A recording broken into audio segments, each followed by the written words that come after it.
ఇరాన్‌కి సంబంధించినటువంటి అధ్యక్షుడు పెజెష్కియాన్‌ని ఐఆర్‌జీసీ పట్టించుకోవట్లేదు. ఖొమైనీ టీం పట్టించుకోవట్లేదు. బసెల్ సైన్యం పట్టించుకోవట్లేదు.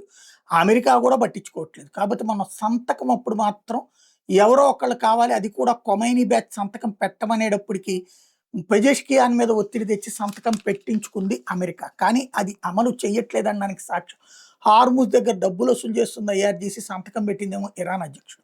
ఎవరి మాట ఎవడు వినడు. అక్కడ 5 గ్రూపులతో కొట్టుకు చస్తున్నటువంటి పరిస్థితిలో ఉంది Iran.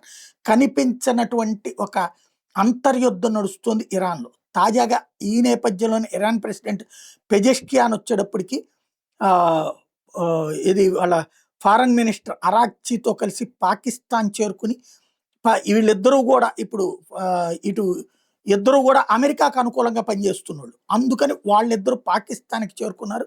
Pakistan prime minister Shahbaz షరీఫ్‌తో కూర్చుని ఒక కార్యక్రమంలో పార్టిసిపేట్ చేశారు. బట్ అసలు విషయం తమ దేశంలో జరుగుతున్నటువంటి పరిణామాల విషయంలో అమెరికాతో లోపాయకారి ఒప్పందానికి అన్నటువంటి చర్చ అంతర్జాతీయంగా నడుస్తుంది.